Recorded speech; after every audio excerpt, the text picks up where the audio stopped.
Buenas tardes a todos, todas, todes y bienvenidos a esta nueva sesión de Cuida tu salud mental. Hoy hablaremos de políticas públicas con orgullo, no a la transfobia. Para empezar, creo necesario hablar sobre qué es la transfobia. Tal vez esta palabra no les diga mucho o la relacionen directamente con la homofobia. Y no estarán tan equivocados, ya que la homofobia, la transfobia, la lesbofobia, la bifobia están todas relacionadas, ya que son estas actitudes que se tienen hacia otras personas, en este caso que forman parte de la diversidad sexual o de género. En el caso específico de la transfobia son las actitudes, las creencias, las conductas negativas que van dirigido específicamente a las personas trans, ya sea las personas transbinarias, como todas estas personas que no se identifican con el género que se les asignó al nacer, sino que se identifican con el género, podemos decir, opuesto, si nacieron con genitales masculinos y se les asignó el género masculino, que se identifican como mujer, o si se les asignó el género femenino, se identifican como hombres. O también puede ir dirigido a las personas que no se identifican ni con el género masculino ni con el femenino. Estas personas que les llamamos personas no binarias o de género no binaria. Y aunque la palabra fobia nos lleva hacia un miedo, no es precisamente miedo en sí, porque no es que tengamos miedo de que nos vayan a hacer algo o demás. Más que miedo es una actitud negativa, un odio, un estar en desacuerdo con la persona que es y con su derecho a existir o a desarrollarse o a ser como la persona es. Y no solamente son actitudes personales. Podríamos pensar que una persona que es homofóbica, que es homófoba, transfóbica, pues es una opinión que tiene y que podría estar sustentada en alguna situación que vivió en el pasado. Sin embargo, va más allá porque nos lleva a la cuestión social. Más allá de que sea una actitud personal, que también puede ser, está esta homofobia, bifobia, transfobia dentro de lo social y cultural. Es decir, creencias que se han ido repitiendo una vez tras otra, tras otra, tras otra, de generación en generación, sobre quiénes son válidos y quiénes no. Por ejemplo, el día de ayer caminaba en el centro de regreso cuando pasaron unos niños no mayores de 11 años en sus bicicletas y empezaron a hacer mofa de las identidades tanto mías como de amigues que tenía en ese momento. Y comentaban que, bueno, además de lo esperado de las actitudes negativas, también se hacían bromas entre ellos diciéndose que si es tu novia, que si es tu novio, que tú también eres de esos. Este tipo de situaciones que se van replicando y que si bien en estos pequeños estaban no más de 11 años, estas actitudes se van transmitiendo desde las primeras infancias, donde se dice, donde se menciona que está mal ser de cierta manera. Es penado, es sancionado y culturalmente se replica.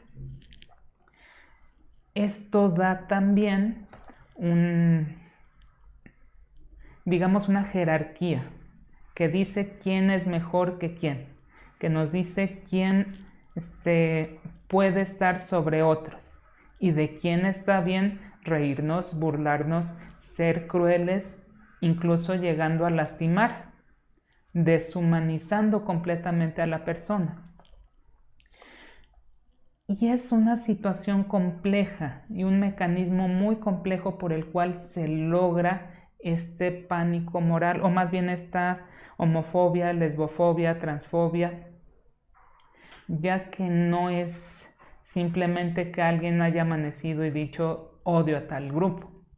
Más bien son ciertos valores que se quieran reflejar. Con esto voy a hablar un poco sobre el lenguaje, porque el lenguaje tiene mucho que ver con la homofobia, lesbofobia, transfobia, bifobia, LGBTfobia en general. Y hay dos cosas relacionadas con esto. Primero, la forma en la que se habla, y segundo, lo que se dice, es decir, los discursos. Y en estos discursos entran mucho los discursos de odio. Y hemos escuchado tal vez que personas hablan sobre discursos de odio, pero para entender qué son, nos podemos referir un poco a la definición que emplea la Organización de las Naciones Unidas. Habla sobre 3 características principales. Primero, que es cualquier tipo de expresión, ya sea escrita, ya sea hablada, ya sea por medios electrónicos, ya sea que sea una actitud o que llegue una persona y le tuerza la boca, le voltee la cara, o una burla, o un meme, o un comentario en cualquier red social. Es decir, los discursos de odio pueden tener muchas formas, cualquier tipo de expresión, que es un discurso discriminatorio, es decir, que se basa en prejuicios y estereotipos, que está sesgado y que busca humillar, busca socavar a la persona. ¿Por qué digo que es sesgado? ¿Y por qué digo que se basa en estereotipos? Porque cuando yo hablo de los gays o los trans o los transexuales o uso palabras peyorativas al respecto, no estoy hablando de cada una de las personas, sino de lo que yo desde mi posición creo que son o deberían ser las personas de la diversidad. Y siempre va a estar influido por mi forma de pensar. Y en esa forma de pensar, que probablemente sea culturalmente apropiada, pero sin embargo sesgada, es decir, que en una cultura, en una sociedad machista, homofóbica, entonces es correcto, es normal mencionar este tipo de cosas. O correcto entre comillas, porque no se dan cuenta del daño que se hace a las personas que reciben estas palabras. Y además de ser humillante, discriminatorio, se basa en la identidad de otra persona. Es decir, es un discurso por cualquier medio que es peyorativo, discriminatorio y que está basado en lo que la persona es, ya sea por su grupo étnico, por su raza, por sus creencias religiosas, por si tiene o no alguna discapacidad, por su estatus migratorio, por su identidad de género, por su orientación sexual. Son cosas que somos. No voy a dejar de ser quien soy. Y muchas veces no podemos dejar de ser quienes somos, aunque lo intentemos por tratar de disminuir esta violencia. Y muchas veces estos discursos de odio llaman también a la acción. No se quedan en ok, estamos en contra de tal grupo o nos molesta su existencia. Más bien me molesta su existencia y quiero que desaparezcan. O quiero que no estén visibles si están en la peluquería o si están en la calle como trabajadores, trabajadoras sexuales, no les molesta tanto a estos grupos como verles en cargos que no esperan las personas que estén. Y este discurso de odio se alimenta muchas veces del pánico moral. ¿Qué es el pánico moral? Pues está definido como esta situación donde hay algún evento, alguna condición, alguna persona o algún grupo de personas que son definidas o se señalan como una amenaza y que tienen además atención mediática. Voy a poner un ejemplo. Se habla de el miedo a la ideología de género. Se habla mucho de esto diciendo que se busca desintegrar a la sociedad. Si pensamos y retrocedemos en el tiempo, siempre se ha buscado un culpable de que la sociedad esté mal, de que la sociedad colapse, de que los valores se pierdan, ya sea la integración racial, ya sea la diversidad cultural, o la migración, o incluso el rock and roll y el heavy metal. También se les ha culpado como los causantes de grandes pérdidas de valores. No se diga de los videojuegos. Y sigue siendo una visión sesgada. Por ejemplo, para justificar este pánico moral, algunas personas atribuyen, por ejemplo, o dicen ha habido tal tiroteo en Texas, tal tiroteo, varios tiroteos en Estados Unidos. Y se dice que 3 de ellos o 4 de ellos fueron perpetrados por personas trans, ya sea binarias o no binarias. Y la conclusión a la que llegan es que las personas trans estamos perturbadas, estamos enfermas, estamos mal de la cabeza y representamos un peligro. Sin embargo, si vemos las cifras de los últimos 180 tiroteos que se han dado en Estados Unidos, se va a ver que solamente 3 de esos 180 fueron perpetrados por personas trans.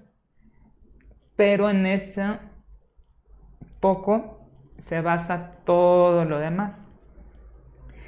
Para justificar este odio, este pánico, para justificar que queremos hacer daño o que tenemos cierta influencia, que vamos a cambiar todo a nuestro alrededor y cambiar todos los valores. Cuando no es así, cuando los valores de cada persona pueden seguir expresándolos. Claro, si parte de estos valores niegan tu existencia, pues ahí ya no es algo que convenga, o más bien, no es algo que sea conveniente para la sociedad. Entonces, este pánico moral alimenta estos discursos de odio. Y estos discursos de odio se esparcen. Las redes sociales, el internet es una herramienta muy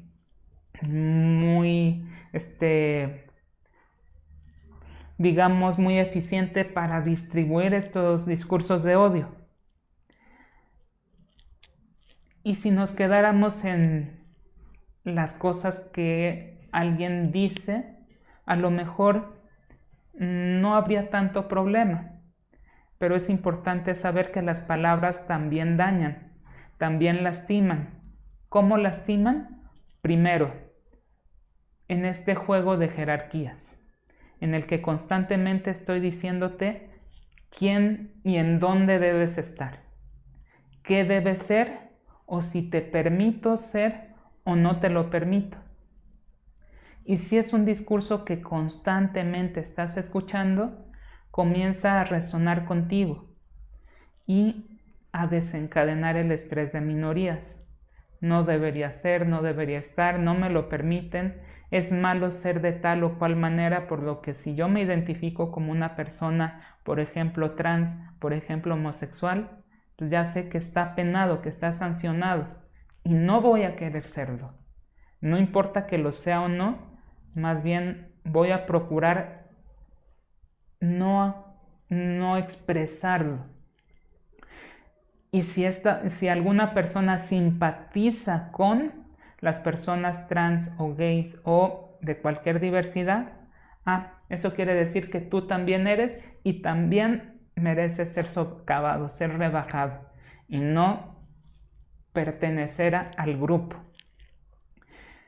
Este estrés de minorías también se da por los ataques directos que se van recibiendo, ya sean las amenazas, como amenazas de muerte, como amenazas de daño, como amenazas de golpiza, tanto en redes como en la misma calle.